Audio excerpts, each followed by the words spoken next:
Nabalitaan ko nga kapitbahay mo. Opo, opo. One of them, yes. One of the royal family. Katrabaho ko pa rin. Brad, ewan ko po kung naaalala niyo po yung may issue po yung London nung 2010, 2011.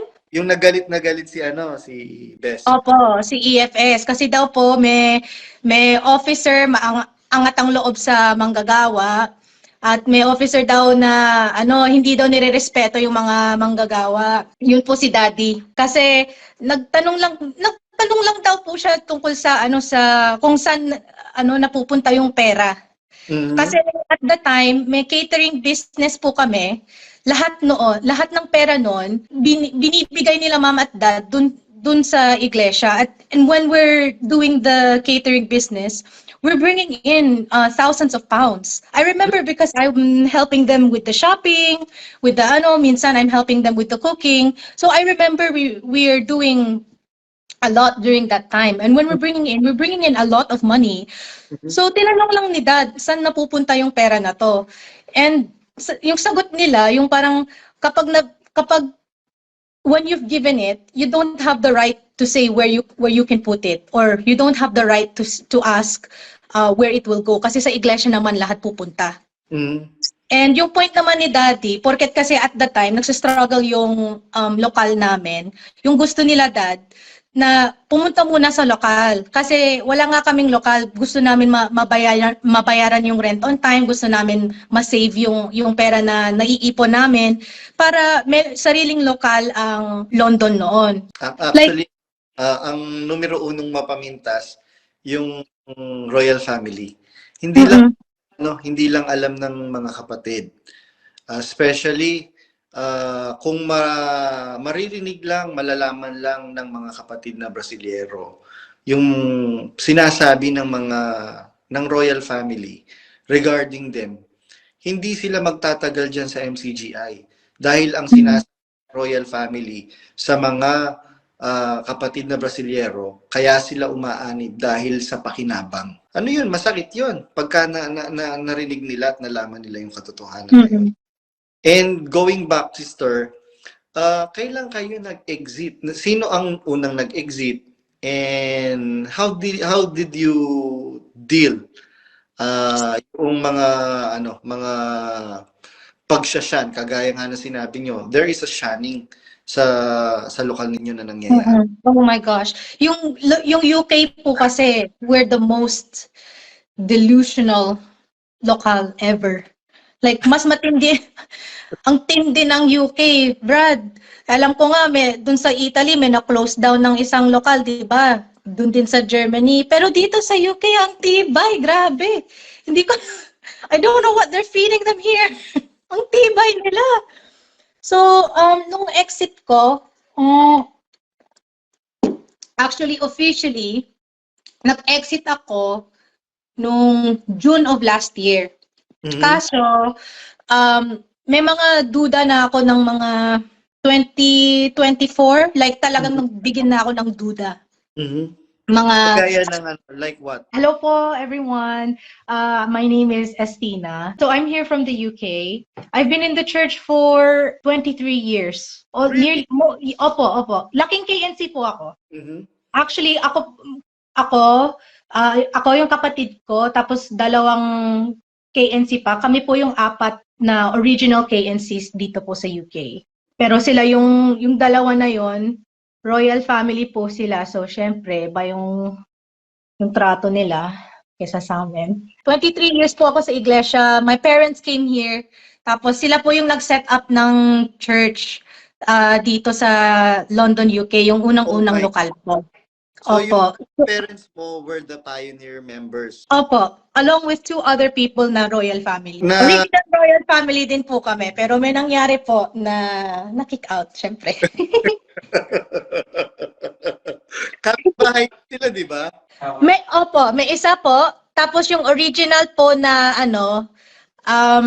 nandun po sa my Kingston area, malayo-layo pa. Nabalitaan ko nga kapitbahay mo. Opo. One of them, yes. One of the royal family. Katrabaho ko pa rin.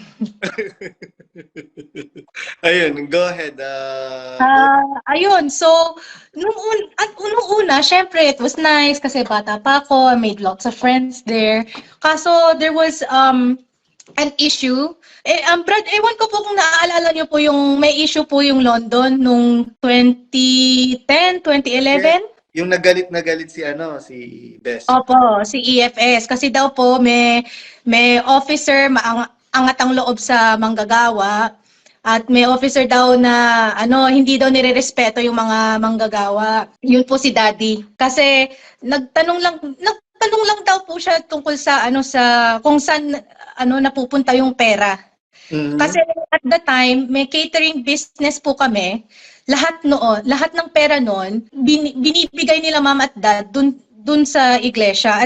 And when we're doing the catering business, we're bringing in thousands of pounds. I remember because I'm helping them with the shopping, with the minsan I'm helping them with the cooking. So I remember we're doing a lot during that time. And when we're bringing in a lot of money. So tinanong lang ni Dad, saan napupunta yung pera na to? And yung sagot nila, yung parang kapag when you've given it, you don't have the right to say where you can put it, or you don't have the right to ask where it will go kasi sa iglesia naman lahat pupunta. Mm-hmm. And yung point naman ni Daddy, porket kasi at the time nagsistruggle yung lokal namin, yung gusto nila Dad na pumunta muna sa lokal. Kasi wala nga kaming lokal. Gusto namin mabayaran yung rent on time. Gusto namin ma-save yung pera na naiipon namin para may sariling lokal ang London noon. Pero from what I remember, things escalated from there. It was consultation after consultation until they had that live worldwide consultation nung nagalit na si Bess, si EFS. At nagbura-mura siya doon to the point na na-suspend yung parents ko nung 2011 Mm-hmm. February 2011. Mm-hmm. Since then parang it's been downhill from there for me and my family kasi parang na-bar off kami. Like ang grabe po kasi ng shunning culture dun sa MCGI So when my parents got suspended, parang nadamay din po kaming mga anak. Mm-hmm. So, yung mga friends ko, they told me na, my parents told me not to talk to you because your parents got suspended and rebelde daw yung mga parents mo. So, we are told not to hang out with you. Eventually, when they are brought back to the church, hindi nga sila nag-apply for lifting of suspension Basta na lang daw sinabi ni EFS na, sige na, pinapatawad na yung lahat na suspend. So pinapasok ulit sila sa lokal. Ang tiyaga nga nila dati kasi sa kotse lang sila nag-a-attend. Mm-hmm. Nung times na to, ang lamig-lamig, December Mm-hmm. So sa kotse lang po sila nag-a-attend. Kami lang po mga bata pinapapasok sa hirap sa lokal. Opo. Paano naman kasi, okay, nasa lokal, nasa loob ako, pero parang ini-ignore din ako wala lang, like attend lang tapos masakit on your part as a child, as a daughter. Nasa loob ka ng lokal tapos your parents are outside the lokal. Nasa loob yan. Mm-hmm. Parang tapos bro, bata pa ako noon. I think I was 12 years old, 11 years old, parang something like that. Parang kita. Po? Parang namumukhaan kita. Saan? parang napapamiliarize ko na yung mukha mo. Yung worker ninyo si Manzano, di ba? Ay, opo. Yes. Ayoko, siya po yung pinagsimulaan ng lahat ng gulo dito sa UK. Mm-hmm. Alam niyo ba, Brad, nung unang pumunta siya dito, she came on a student visa or tourist visa, something like that. And when she was passing through security here in the UK, nakita ng security may mga CV siya. So tourist visa siya or student visa siya. So, dapat hindi siya nagtatrabaho. So, ibig sabihin nun, balak siya magstay dito to work kasi nga may CV. Eh, nung nakita ng security, hinold up siya na, sandali lang, don't leave, we have some questioning to do for you. Eh, yung ginawa naman niya, oh, I just have some friends over there. Can I just tell them that you're holding me and then I'll come back because I don't want them to wait. Pero yung ginawa niya, umalis na lang siya, iniwan na lang niya yung passport niya, yung lahat ng mga documents niya doon sa Heathrow Airport. Eh, yung nagsundo naman doon, yung daddy ko. So, kung nalaman nila nun, if anyone were to find out at that time, my dad would have got into huge trouble, like legal trouble, because you're technically harboring an illegal immigrant.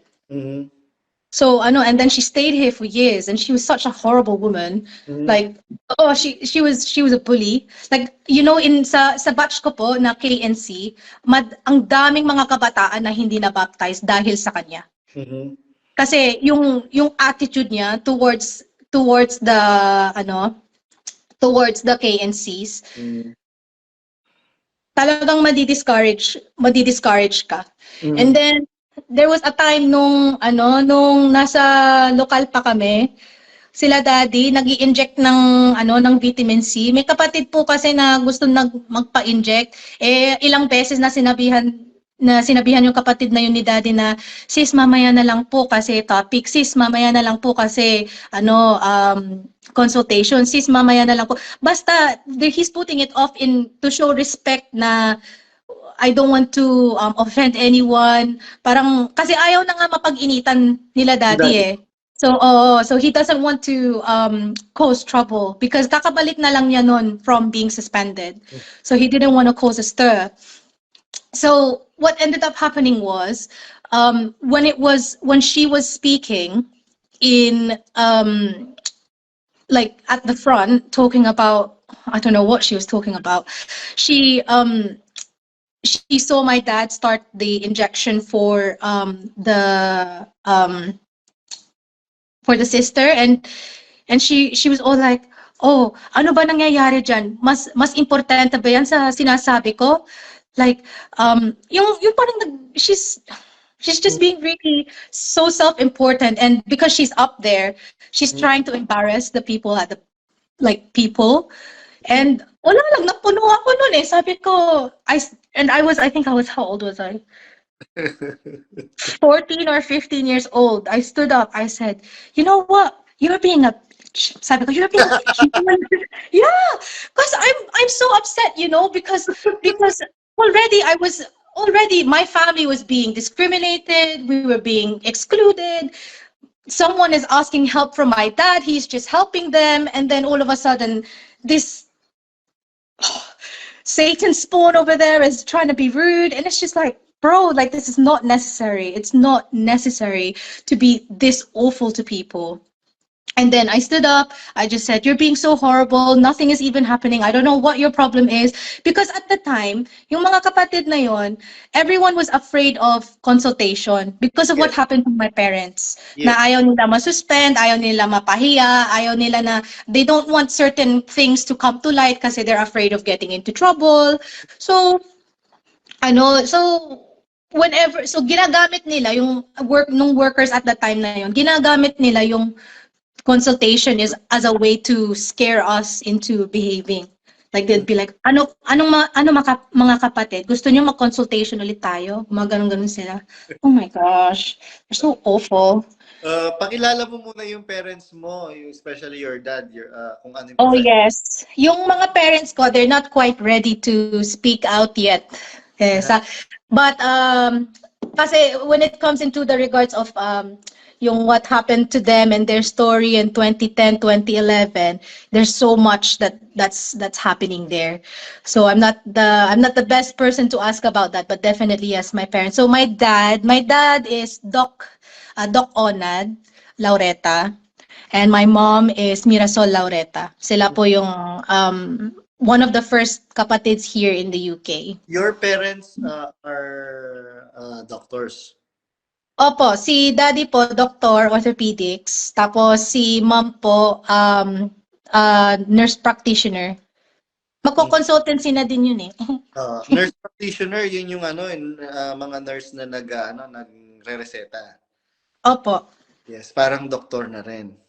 Parang doktor na rin po. Parang doktor na rin. Kasi alam ko si Brad Marvin Go, yung isa sa mga SIC sa US, is a nurse practitioner. I don't know, practitioner na ba siya o leading to nurse practitioner.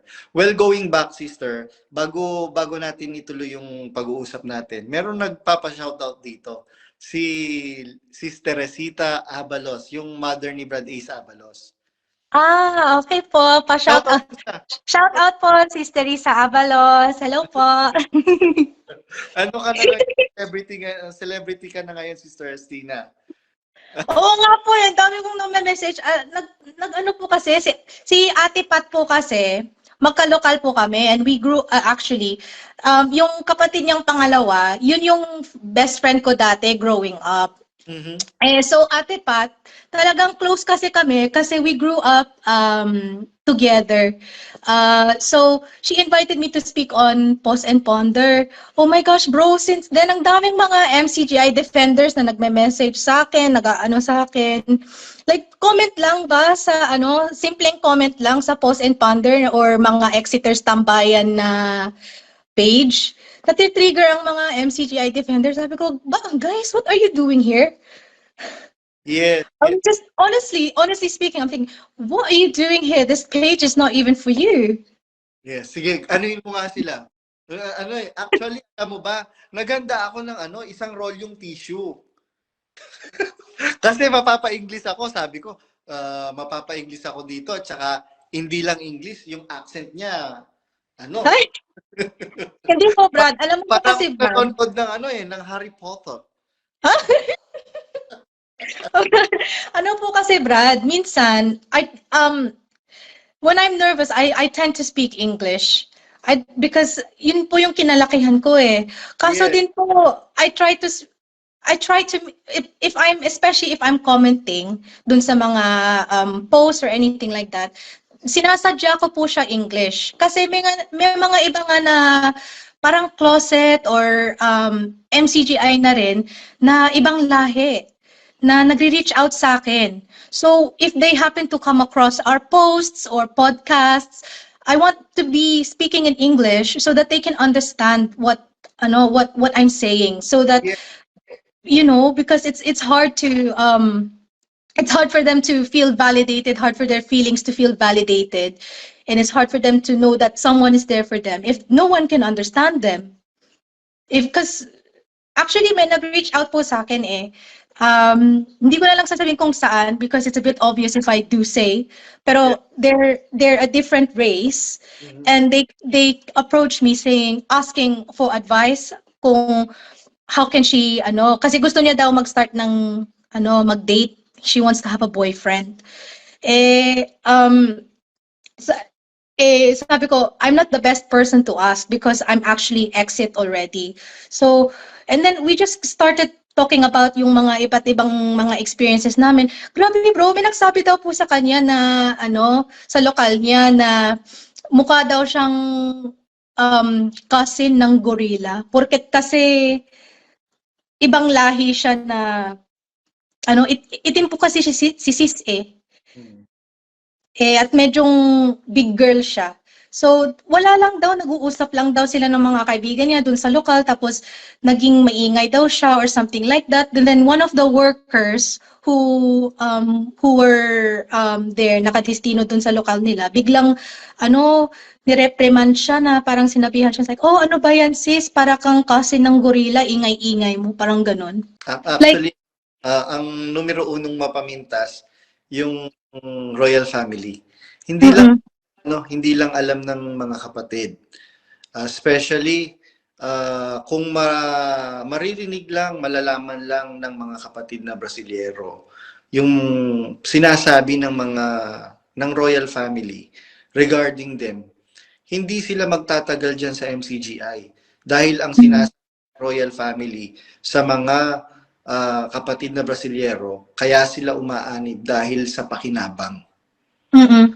Yun. Ano yun, masakit yun pagka narinig nila at nalaman nila yung katotohanan na yun. Mm-mm. And going back, sister, kailan kayo nag-exit? Sino ang unang nag-exit? And how did you deal yung mga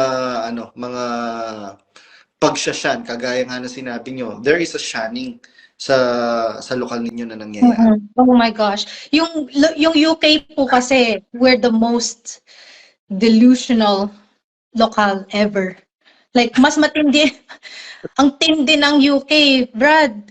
Alam ko nga, dun sa Italy, may na-close down ng isang lokal, di ba? Dun din sa Germany. Pero dito sa UK, ang tibay. Grabe. Hindi ko, I don't know what they're feeding them here. Ang tibay nila. So, nung exit ko, actually, officially, nag-exit ako nung June of last year. Mhm. Kaso, may mga duda na ako ng mga 2024. Like, talagang nagbigin na ako ng duda. Mhm. Mga, Kagaya ng like what? like, as in, kasi may mga topics kasi na pinipreach ni DSR na hindi ko talaga I couldn't agree with. So, I don't know if you watch my Pause and Ponder interview, pero yung isang nasabi niya na tungkol daw sa, sa rape, kasi may mga kapatid daw babae na, parang, they don't know what to answer daw when yung mga tao na kapag may mga tao na non-members, they're asking them na, why are you dressed in a certain way but mahinhin ang suot mo? Sa halip na isagutin na lang na maayos na kasi we're taught to dress modestly, yung tinuruan naman ni DSR na mag-deflect na lang i-deflect na lang yung tanong. Oh, narinig mo ba yung anak ni Marites na rape? Yung parang ganon, yung nire-react nilang yung mga acting nila yung ginagawa doon, yung mga before ng paksa, yung mga ganon. And that didn't really sit right with me. Kasi when it comes to rape, hindi mo talaga masisisi yung clothes eh. Yes. Yeah, we're taught to dress modestly. That's okay. Of course, no problem. But to blame it on the clothes na it's the clothes fault kung bakit nare-rape ang babae, mali yun. Kasi may mga babae nga nasa Saudi, nakatanukbong na head to toe, wala kayong makikita, nare-rape din, nare-rape yun. May mga bata nare-rape. So, yung parang it doesn't sit right with me na parang yun yung tinuturo mo sa mga babae sa MCGI. Ako nga kahit nung mahinhin pa yung suot ko, grabe rin ng mga tao nag-aano sa akin na they will still approach me, binabastos pa rin ako. Kahit naka long skirt at turtleneck pa ako, kahit MCGI dress pa rin yung suot ko, nababastos pa rin ako. So it really doesn't matter what you are wearing. Yes. And I think yung mga sinasabi nila nun, yung victim blaming, napaka-harmful nun sa babae or to whoever that they're blame, or whoever that message is meant to be sent out for. Because it's so invalidating sa mga nafi-feel mo. Tapos like parang it places the blame on you instead of the person who is at fault. Yes. Exactly.